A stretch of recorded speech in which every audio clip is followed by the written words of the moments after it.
about how this is a global issue.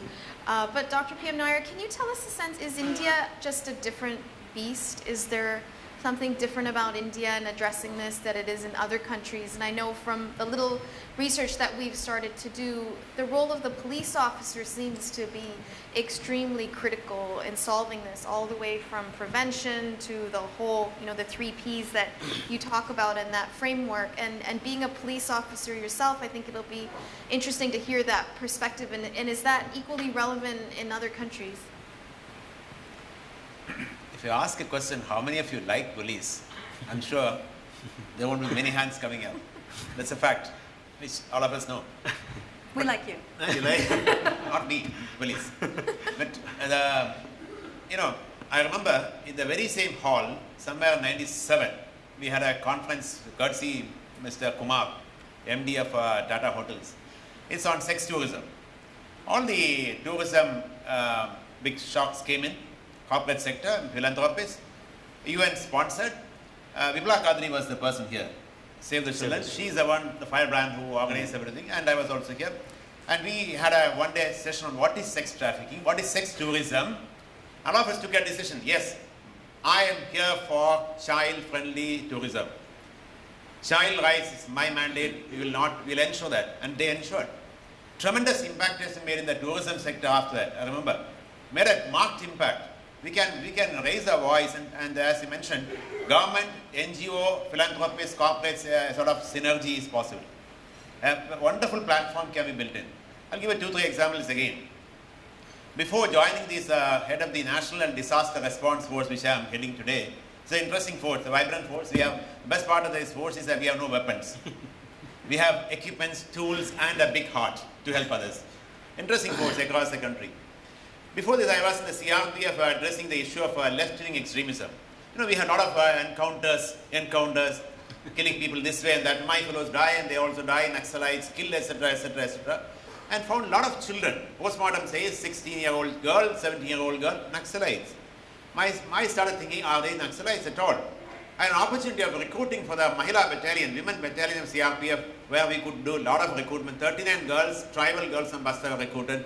They're all soldiers of peace today. They're not for sale. Otherwise, all of them would have been sold, violated, exploited by many people, including the law enforcement officials. Today, they are not. I thought, let me extend it further. There comes a role of corporates. When I was going into a field, Chhattisgarh, Jharkhand, Odisha, Bihar, and I met with a lot of people like this at a small fora, and said, could you do something about this? Centurion University, there's a private university there. They said, okay, Ms. Nair, let me know what we can do. I said, I have 25 girls. I'll get them from the heartland of Odisha, and you train them on industrial stitching. You have industrial stitching facility here, all of them are getting 8,000 rupees salary. I'll give you 25 tribal girls who have no education whatsoever, but they are all Naxalites. Can you do that? Is it okay? Don't write Naxalites. Train them. Can you believe? 25 girls, 3 batches passed out, all employed today. Wow. All employed today. We have 17 batches, each batch 30 girls, of security guards passed out in the entire area, all tribal girls. No media, because I don't want to go to the media. Tomorrow media will go and ask questions, how do you feel? It's a violation of their rights. We don't want publicity at all.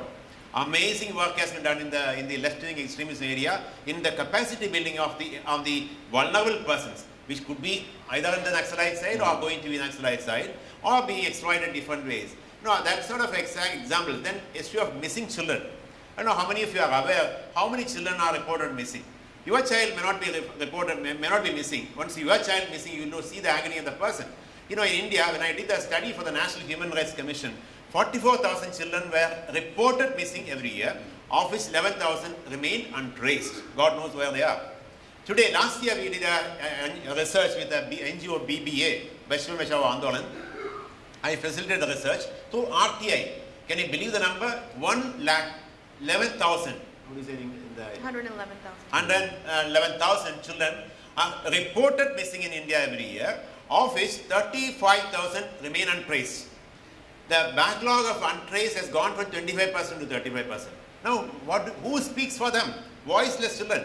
All these children, 90% of them are being exploited somewhere. They are not dead. They are there. God knows where they are.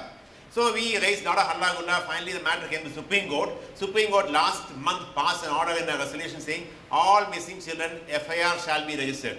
FIR registration means a crime is registered. Normally, if I beat up a fellow, he can go to the police station and say, get a crime registered, investigation will happen.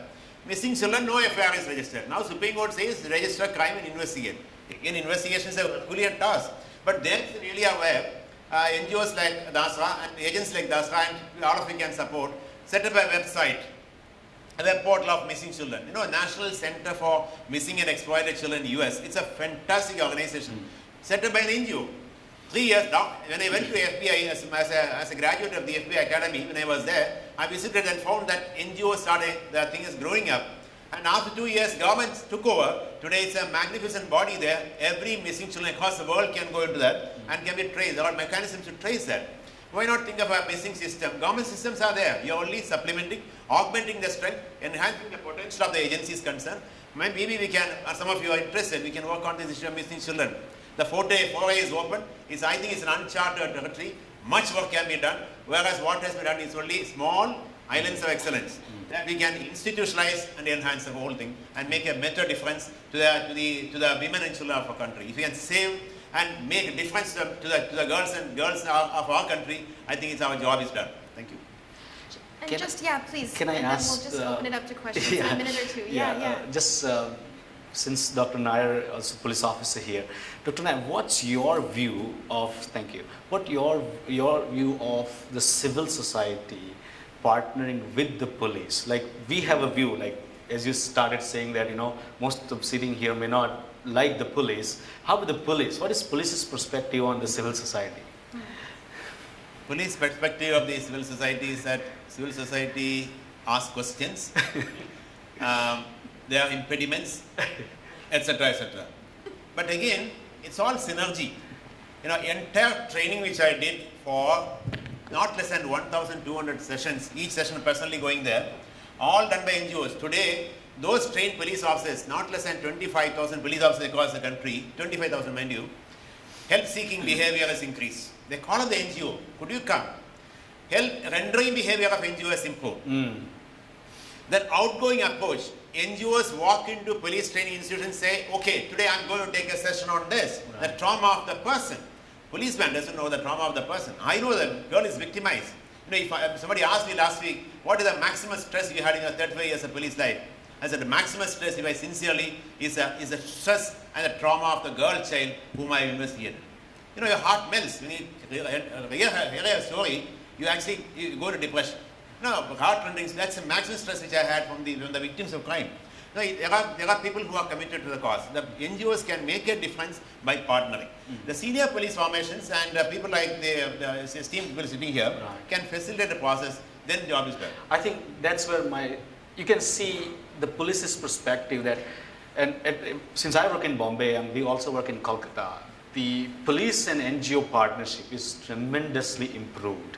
And police has taken initiative, let me put it that way. Police and a lot of effort by Dr. Nair as well.